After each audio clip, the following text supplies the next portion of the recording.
O estilo floresceu entre aproximadamente 1000 e 1200 e pode ser dividido em dois períodos que representam sua gênese e maturidade.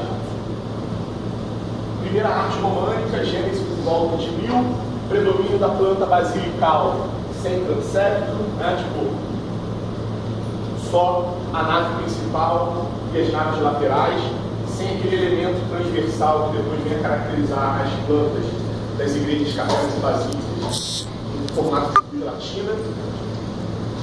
Uma nave única terminada por uma abside, né? A abside que já vem lá da Basílica Romana.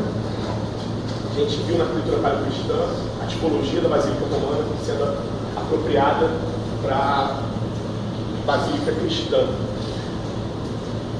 Os edifícios mais importantes, a igreja comportava naves laterais, como esses aqui. Neste caso, as três naves comportam 3 absides laterais, né, que são pequenas capelas. Utilização de abóbadas nas criptas e nave principal. Tá vendo? Tudo isso aqui, esse X aqui, é a marcação da projeção das abóbadas do teto.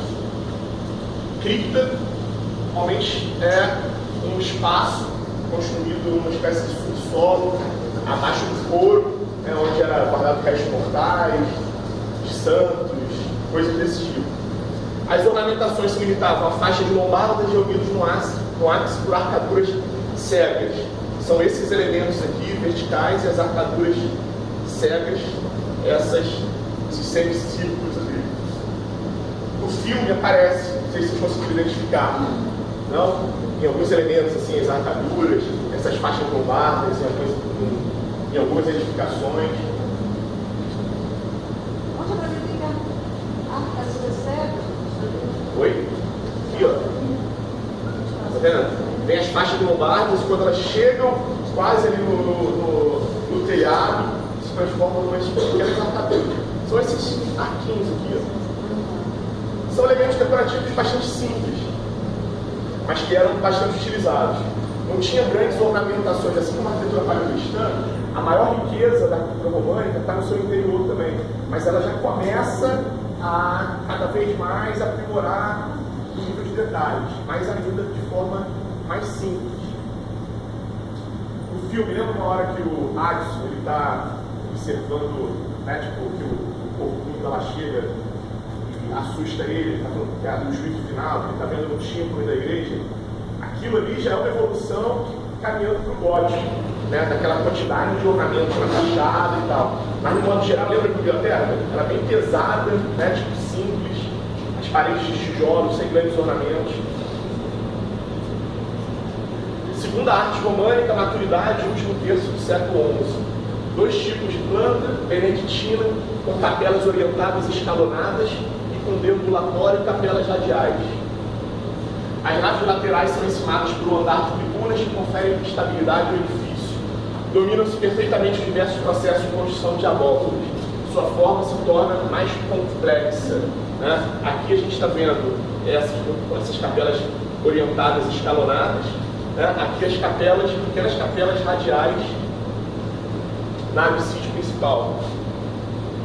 Essa igreja já é caracterizada pela planta em cruz latina, né, com esse elemento que é o transepto, que surge, né, tem toda uma simbologia de representar a cruz de Cristo, né, tipo a cruz latina, mas por conta da liturgia, do processo litúrgico da igreja, né, tipo, vai se tornando cada vez mais complexa e outros espaços passam a ser necessários. Então essas pequenas capelas vão surgindo, o transepto aparece como um elemento, né, que gera mais espaço no interior da basílica, da igreja, da capela. Professor, o que é exatamente deambulatório? Então, deambulatório.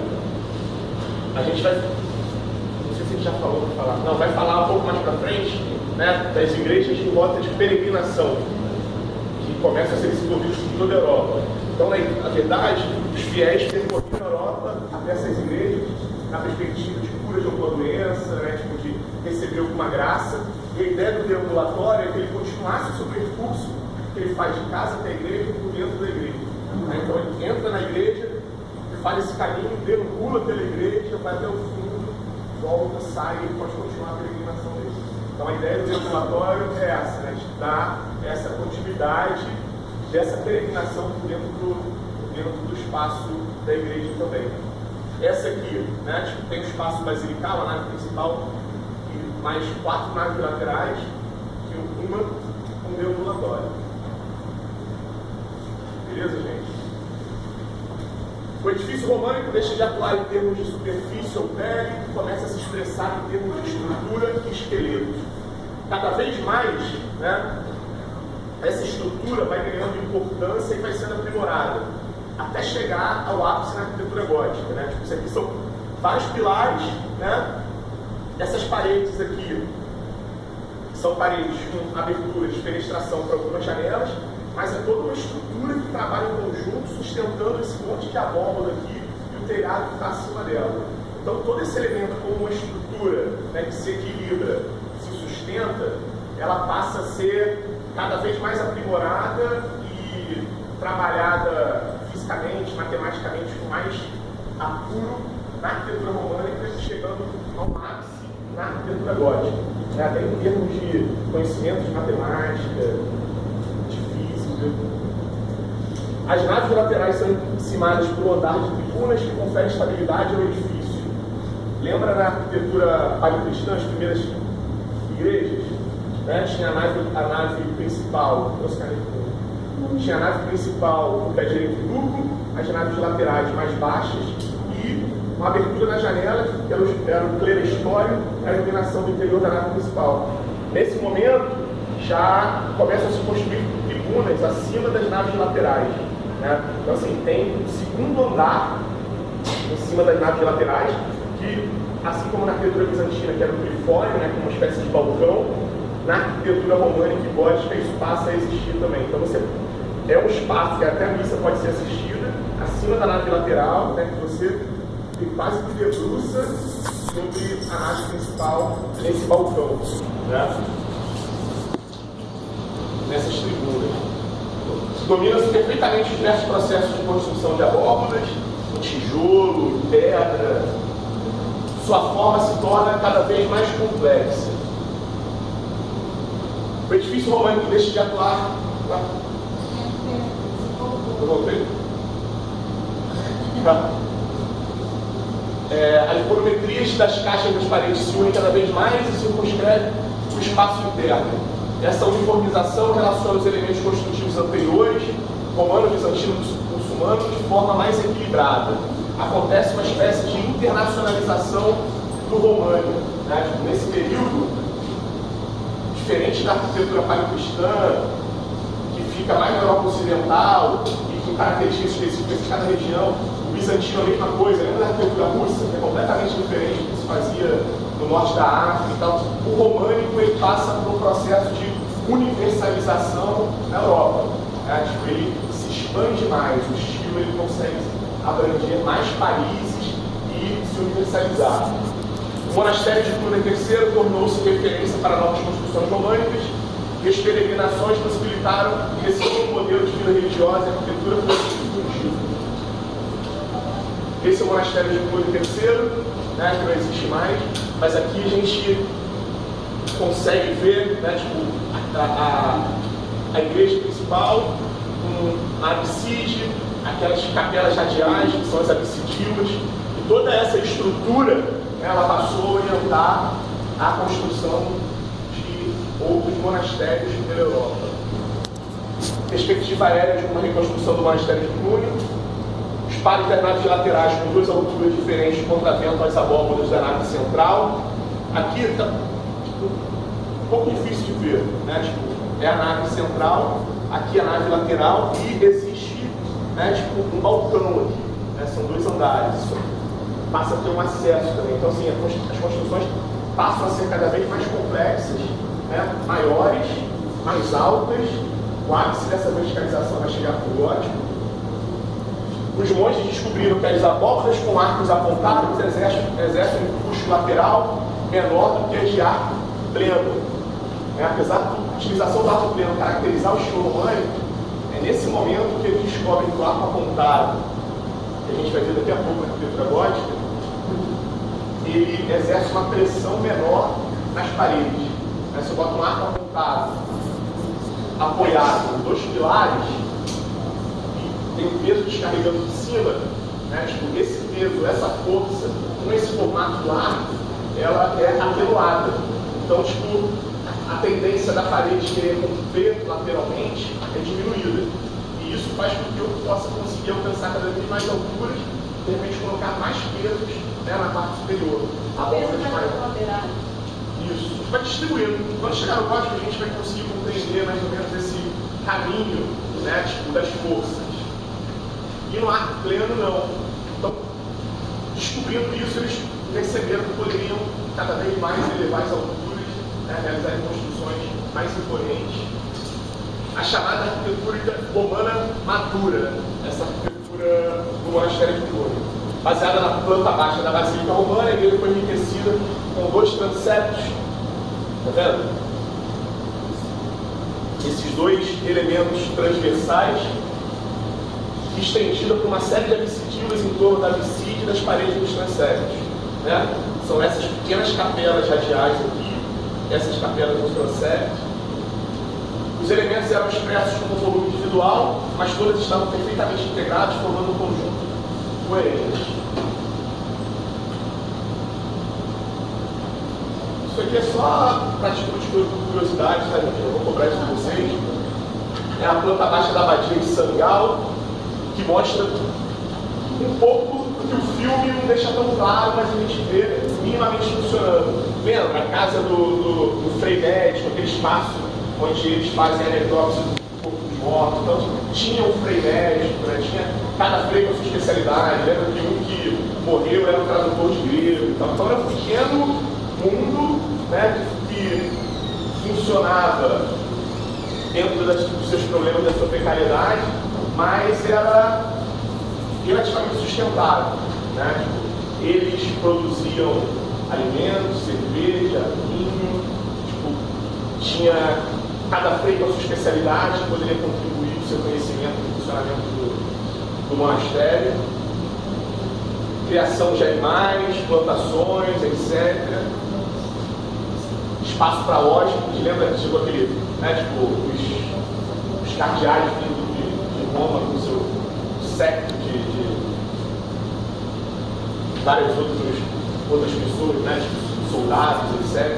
E esses monastérios, eles funcionavam como um ponto de acolhimento também, né, porque ele estava espalhado pelo interior de toda a Europa e tanto para peregrino viajante, muitas vezes eles... Aqui é só uma planta baixa mostrando toda essa estrutura. Igreja das rotas de peregrinação, além do monasticismo, né, que foi essa proliferação de monastérios pela Europa, tanto para, né, garantir o território da Igreja Católica, da extensão dela. O período medieval foi marcado por outra importante instituição religiosa, a peregrinação. Expiação de pecados, busca de curas, garantia de salvação. Homens e mulheres viajavam como peregrinos aos santuários que continham as relíquias dos santos. Né? Até então, os principais santuários eram Jerusalém, iam até Roma, mas nesse momento algumas igrejas de peregrinação em outros locais da Europa passaram a ter uma importância muito grande para esses fiéis. Por volta de 900, o novo centro de peregrinação passou a rivalizar com Roma e Jerusalém, o Santiago de Tiago, na cidade de Compostela. Né? É bastante famoso, mais famoso ainda graças ao Paulo Coelho, que divulgou bastante. 3 igrejas concluem a rota para a Catedral de Santiago de Compostela: a igreja de San Fernando, Toulouse, a igreja de Saint-Ouen, do Comps, e a própria Catedral, né, de Santiago de Compostela, na Espanha. A gente vai falar um pouco sobre essas 3 igrejas. Aqui estão as plantas, né? Elas têm tamanhos distintos, mas os elementos, né, tipo a composição, é bastante parecida. Nave, ala central da igreja, né, tipo espaço basilical, absidilas, capelas radiais,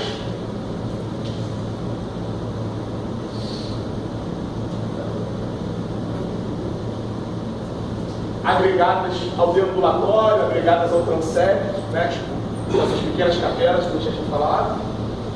Deambulatório, local para andar, deambular. nessa lógica da peregrinação, continuar fazendo esse caminho. O transepto parte do edifício que atravessa perpendicularmente o seu corpo principal, perto do coro, e dá ao edifício a sua planta em cruz, né, tem tanto uma função simbólica como a expansão do espaço da basílica. O coro, onde se encontra o altar-mor, né, tipo, esse espaço, e o cruzeiro, que é a área de interseção entre esses dois eixos. Né? Essa interseção aqui é denominada cruzeiro. Outros elementos que já tinha visto antes, a ideia do átrio, né, tipo as torres ou o campanário, tudo isso continua, mas a complexidade da planta vai trazendo novos elementos. Eu estou vendo, não tem diferença, não tem diferença. Por quê? Por exemplo, todas têm processo, todas têm... Não, essas plantas elas são bem parecidas, tá? Tem uma diferença na escala, no tamanho delas, né?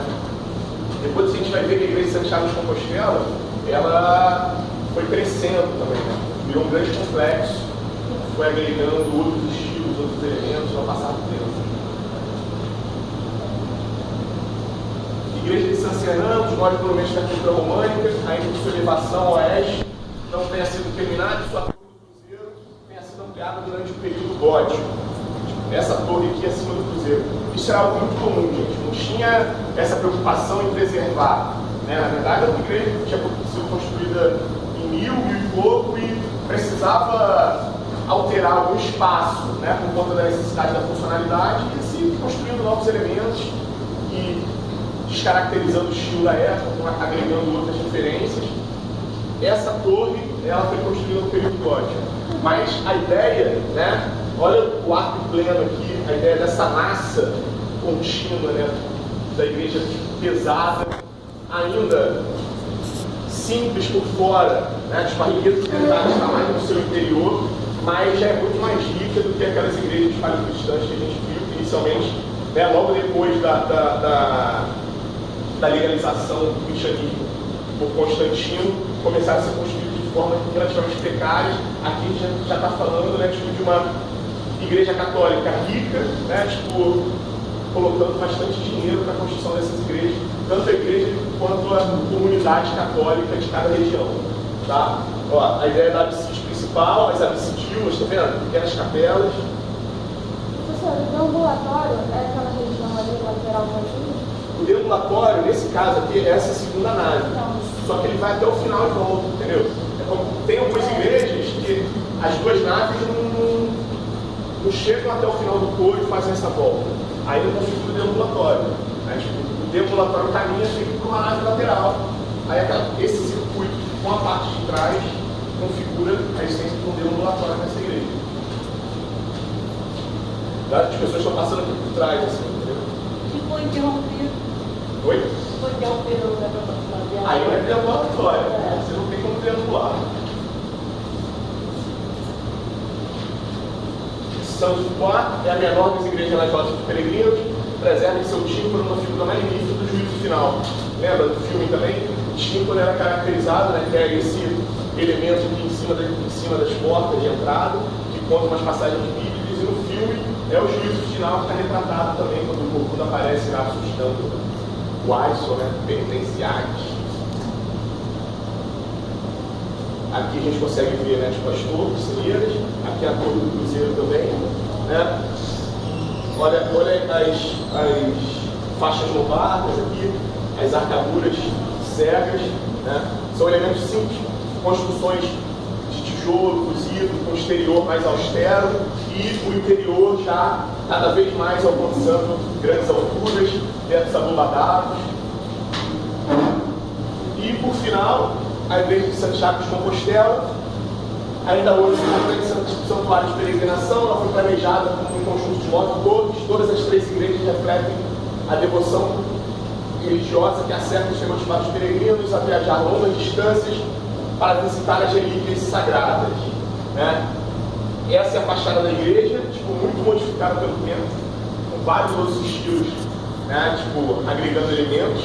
Aqui ela é muito mais barroca hoje, né? Tipo, em termos de linguagem, dos elementos de românica. Ela começa românica, mas ela passa por todas essas transformações aqui. ao longo do tempo, né? E isso caracterizava muito a arquitetura da época. Mais à frente a gente vai falar sobre ela também. O que está em preto é românico, né? Verde, românico, período românico e gótico. E vermelho é o gótico, amarelo, renascimento e barroco, e o branco são. O branco também dá para identificar, não sei se aqui. São coisas ainda mais contemporâneas. Então, olha como a igreja foi, né, crescendo, se tornando um grande complexo. A fachada principal que a gente viu está aqui, né? Aqui tem uma escadaria, isso.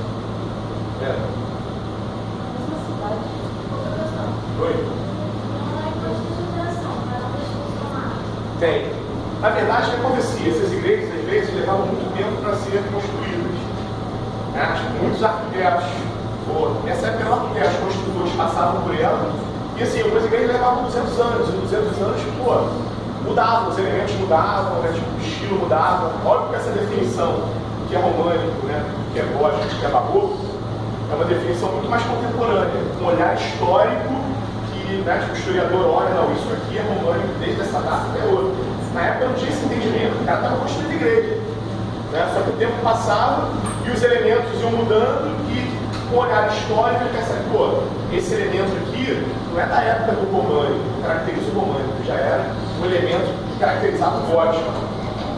Entendeu? Então, tipo, essas igrejas, muitas igrejas passaram por várias transformações, umas mais, outras menos, mas é difícil alguma igreja desse período medieval que não tenha referências de outras épocas, por mais que tenham sido construídas rapidamente. A própria, a gente vai ver a Catedral de Notre Dame gótica, foi uma catedral construída até com certa rapidez, algumas outras também, mas modificações ao longo dos anos foram feitas e muitas vezes, né, contaminaram o que seria a arquitetura gótica pura com outros elementos. Entendeu? Mas isso é uma prática comum. Hoje em dia que ninguém, assim, o Instituto de Patrimônio da França vai permitir que ninguém altere a composição da fachada da Catedral de Notre Dame, entendeu? Mas na época tinha necessidade de mudança. Isso é uma coisa bem mais recente, né? Tipo, é um entendimento recente da importância de se preservar, senão você vai perder. Daqui a pouco tempo a gente poderia não ter mais nenhuma referência da arquitetura românica. Né? Se mudar muito. Gente, vamos. Quais são? Acabou? Vamos, ótimo.